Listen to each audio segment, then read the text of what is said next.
पूर्व में हमने गांव में भी देखा है, घरों में जैसे पहली रोटी बनी तो गाय के लिए निकाल दी जाती, पहली नहीं दी जाएगी, पहली रोटी गाय के लिए, और फिर जो एक दूसरी रोटी बनी तो उसे कौवा चिड़ियों के लिए छत में फेंका जाता था। फिर जो रोटियां बनी ठाकुर को भोग लगा करके अन्य जीव जो अपने परिवार के जन उनका भरण पोषण, ये तो नियम होना ही चाहिए। तो गृहस्थ धर्म में महाराज युधिष्ठिर ने कहा कि साधु महात्मा, ये बहुत गंभीर विषय है कि अतिथि सेवा गृहस्थ का प्रधान धर्म है। जो गृहस्थ इन लोगों को हिस्सा नहीं देता उसका गृहस्थ धर्म धीरे धीरे नष्ट हो जाता है। अतिथि सत्कार करना, संत सेवा करना, गौ सेवा करना, पशु पक्षियों के लिए अन्न निकालना, क्योंकि पाप भी होते हैं। गृहस्थ में अन्न कमाने के समय बहुत से लाखों जीव मरते हैं, लाखों जीव मरते हैं। हाँ, फावड़ा मारो कितने जीव कट जाते हैं जब खेती किसानी में देखने को मिलता है। तो वो सब निष्पाप हो जाता है जब अतिथि सेवा, बलिवैश्य देवादि अन्य पक्षियों की सेवा। तो महाराज, जब किसी के यहां कोई संत पधारे, अतिथि पधारे, तो एक आसन बैठने के लिए और जल पीने के लिए और मधुर वाणी, इतना तो सबके घर में होता है। बैठिए, बिराजिए, आप जल पिएंगे, आज्ञा कीजिए, क्या सेवा करें। अब इसके बाद भोजन मांगता है तो भोजन दे देते हैं। अब कोई कहता मुझे अर्थ चाहिए, मुझे ये करना है, वो कर, इसमें आप स्वतंत्र हैं, हमारी सामर्थ्य नहीं, हम आपकी ये सेवा नहीं कर। आप भोजन पाना चाहें, नहीं तो फिर आप पधारिए, इसमें कोई आपका अपराध नहीं, कोई अपमान। दूसरी बात, अगर कोई संत महात्मा अतिथि आते हैं, आपको संशय है कि पता नहीं, मन में आ गया कि, तो दरवाजा मत खोलिए। हाँ महाराज प्रणाम, राधे श्याम, आप जल पिएंगे, आपकी क्या गया है? हाँ, असमर्थ है, हमारे घर में कोई है नहीं, इसलिए अभी खोल नहीं सकते और हम ये दे नहीं पाएंगे, राधे श्याम।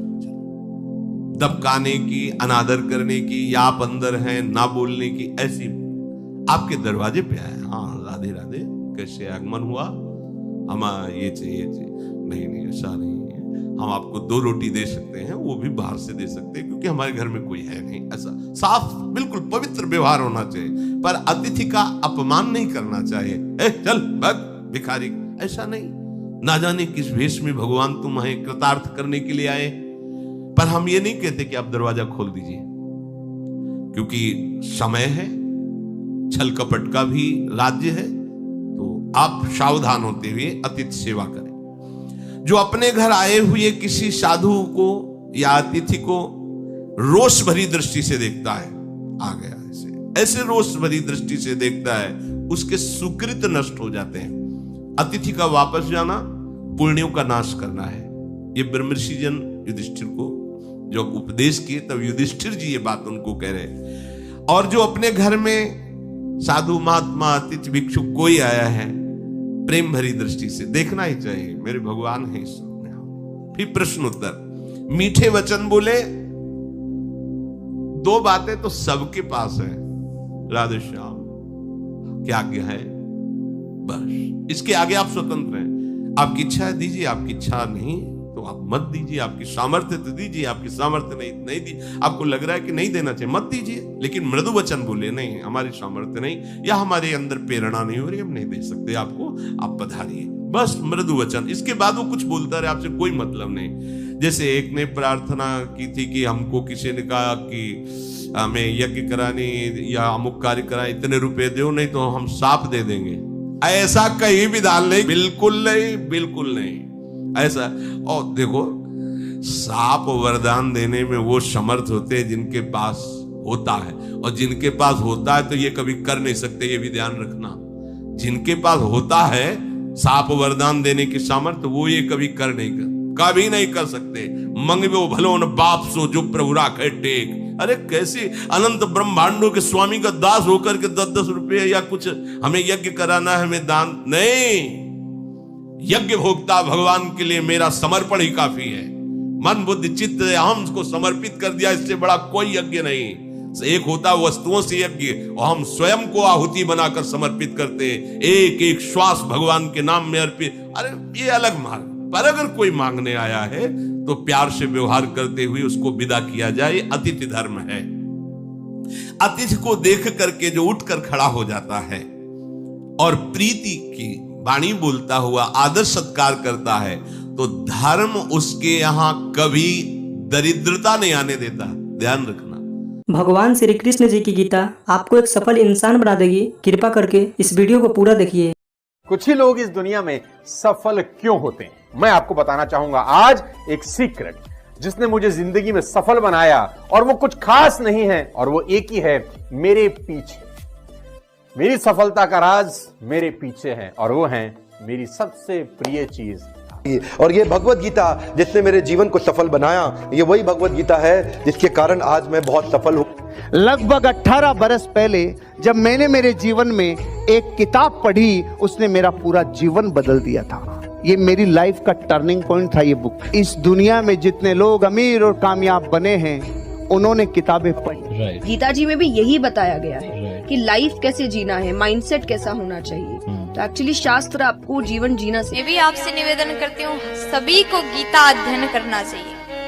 गीता में ऐसे ऐसी बातें बताया गया है, आप जीवन में कितने बड़े संकट में क्यों ना हो, आपके सामने कैसा अवस्था बन जाए, कैसा भी अवस्था आपके सामने बन जाए, कितने बड़े संकट में आप हो, अगर गीता अध्ययन करोगे आप हर प्रकार के संकट से बच करके बाहर निकलने का सूत्र गीता आपको बताती है। इसलिए गीता सभी को पढ़ना चाहिए। आज मैं जिस बुक की बात करने वाला हूं, जिस किताब की बात करने वाला हूं, वो आपको पढ़नी इतनी जरूरी है कि हम कहते हैं ना कि मरने से पहले कुछ काम अधूरे नहीं रहने चाहिए जीवन में, उसी तरह से ये किताब आपसे मिस नहीं होनी चाहिए। लेकिन मेरा दावा है कि अगर हम गीता पढ़कर उसके अनुसार जिंदगी जीना शुरू करें तो कभी डिप्रेशन में हम नहीं आएंगे, और डिप्रेशन का बड़े से बड़ा मरीज गीता सार के साथ ठीक हो सकता। अगर आप भगवत गीता पढ़ते हैं, भगवान का नाम लेते हैं, तो आप में तेज आता है। तो इसीलिए हमें तेज नहीं बनना है, हमें तेजस्वी बनना है, और भगवत गीता हमें तेजस्वी बनाती है। क्योंकि आज हमने भगवत गीता को किनारे किया है, इसलिए घर घर में डिवोर्स हो रहे हैं। आज इंडिया के अंदर डिवोर्स रेट 14% हो रखा है, और ये आगे बढ़े जा रहा है, बढ़े जा रहा है। Why? Because we are ignoring भगवत गीता। आज हमारे यूथ सुसाइड कर रहा है। By 2025 India would be world's number 1 country for suicide cases among the teenagers and youngsters as per Reader's Digest by 2025। ये क्या हो रहा है भाई? पर इसलिए हो रहा है बिकॉज वी आर इग्नोरिंग भगवत गीता। बड़ी प्रॉब्लम्स हैं, whether it's related to fear और सक्सेस और ये और वो, ये सारी चीजें, इन सब चीजों का जवाब आज से हजारों साल पहले भगवत गीता के अंदर एक लाइन में क्लियर तरीके से बताया हुआ है। भगवत गीता की बात कर रहे थे, मैं एक पॉकेट गीता रखता हूँ अपने पास। जब भी जीवन में कुछ संकट आता है तो मैं बस कोई भी पेज उठाकर पढ़ लेता हूँ। तो आई थिंक एक कंट्रोल आपके मन में आ जाता है। If there is no teacher in life, I think Bhagavad Gita can be the perfect teacher. आप किसी भी दुविधा में हो, उसके अंदर सब, उसमें सवाल नहीं, उसमें सारे आंसर्स हैं आपके लिए। आपके मन में कोई भी सवाल है, ऑटोमेटिकली वो आंसर आपके सामने आ जाता है। मेरे फादर ने बोला, आप क्या? मैंने कहा एस क्लास लेंगे पापा। बोले यार तू मिडिल क्लास से एस क्लास पे पहुंच रहा है। मैंने कहा देखो काम कर रहा है कि नहीं कर रहा है जुगाड़। बोला हाँ काम तो करता है यार, सही जुगाड़ बहुत सही है। कौन सी किताब? मैंने कहा ये 200 रुपये किताब थी मात्र, जिंदगी पूरी बदल दी इसने हमारी। साथियों, गीता धर्म ग्रंथ तो है, पर ये जीवन ग्रंथ भी है। हम किसी भी देश के हो, किसी भी पंथ के मानने वाले हो, पर हर दिन समस्याएं घेरती रहती हैं। हम जब भी वीर अर्जुन की तरह अनिर्णय के दोहराए पर खड़े होते हैं, तो श्रीमद् भगवत गीता हमें सेवा और समर्पण के रास्ते इन समस्याओं के हल दिखाती है। अगर आप एक विद्यार्थी हैं और अनिर्णय की स्थिति में है, आप किसी देश के राष्ट्राध्यक्ष हैं, या फिर मोक्ष की कामना रखने वाले आप योगी हैं, आपको अपने हर प्रश्न का उत्तर श्रीमद् भगवत गीता में मिल जाएगा। मैं तो मानता हूं कि गीता मानव जीवन की सबसे बड़ी मैनुअल बुक है। जीवन की हर समस्या का हल गीता में कहीं न कहीं मिल जाता है। मैं मुसलमान हूँ, मैंने 30 पारा पढ़ा है, मैं हदीस पूरा पढ़ चुकी हूँ। जिन्ना का बनाया हुआ 1937 का शरिया लॉ के हिसाब से बहुत सारे केसेस देखे हैं। सनातन धर्म में ना एक ठहराव है। भगवत गीता में ना 3 तलाक की बात नहीं लिखी हुई है। भगवत गीता में ना पॉलीगेमी 4 शादी की बात नहीं लिखी हुई है। भगवत गीता में ना निकाह मुत्ता की बात नहीं लिखी हुई है कि 1 घंटे के लिए सेक्स करो और छोड़ दो तलाक दे करके। ये भगवत गीता नहीं बताता है। भगवत गीता इंसान की जिंदगी को एक रास्ता दिखाता है, लेकिन वहीं पर on the other hand Quran में लिखा हुआ है तलाक देना, खुला लेना, 4 शादियां करना, 10 बच्चे पैदा करना। इन सभी ने आपको गीता जी और बुक्स पढ़ने की वैल्यू बताई है और इसी को देखते हुए हमने आपके लिए एक बुक बनाई है। ये बुक PDF फॉर्मेट में है। इस बुक में हमने दुनिया की महान 16 बुक्स की समरी बताई है। इन 16 बुक्स में से एक बुक श्रीमद् भगवत गीता जी भी है और सोनू शर्मा जी द्वारा बताई गई वह बुक भी है जिसे पढ़कर वो अमीर बने। हर्षवर्धन जी की द्वारा बताई गई बुक भी इन 16 बुक में से एक है। इस बुक को पढ़ने के बाद आपको सब मिलेगा जो आप अपनी लाइफ में चाहते हैं। गीता जी के साथ में हमारे बुक का कवर पेज भी है ताकि आप हम पर विश्वास कर सकें। इस बुक में टोटल 1248 पेजेस हैं। ये बुक आपकी पूरी जिंदगी बदल देगी। ये बुक आसान हिंदी भाषा में है। इसको आप सिर्फ मोबाइल और लैपटॉप में ही पढ़ सकते हैं। इन 16 बुक्स की टोटल मार्केट वैल्यू 5400 रुपए है, लेकिन इस बुक का price movie ticket, mobile recharge, Netflix membership से भी कम है। सिर्फ और सिर्फ 199 रुपीज। इतने पैसे तो आप किसी चीज को खाने या मौज मस्ती में ही खर्च कर देते हैं। हम आपको 10 डेज मनी बैक गारंटी भी देते हैं। अगर आपको यह बुक अच्छी ना लगे तो हम आपके सारे पैसे लौटा देंगे, वो भी 10 दिन के अंदर। If you want to read a book, तुमको कोई लोन लेने का जरूरत नहीं है। मजे की बात तो ये है, अगर तुम एक सफल आदमी की जीवनी पढ़ना चाहते हो तो तुमको क्या लोन लेने का जरूरत है। मात्र 200-500 रुपए के अंदर एक सफल आदमी की किताब मिल जाती है।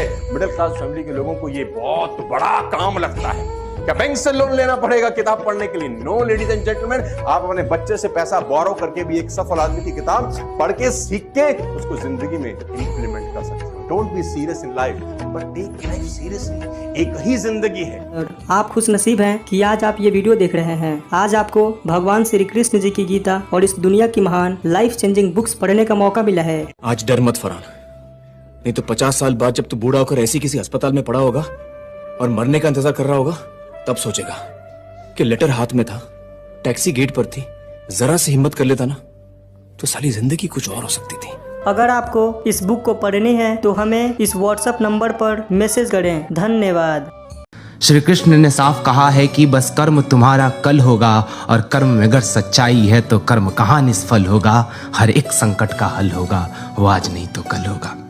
लोहा जितना तपता है उतनी ही ताकत भरता है। सोने को जितनी आग लगे वो उतना प्रखर निखरता है। हीरे पर जितनी धार लगे वो उतना खूब चमकता है।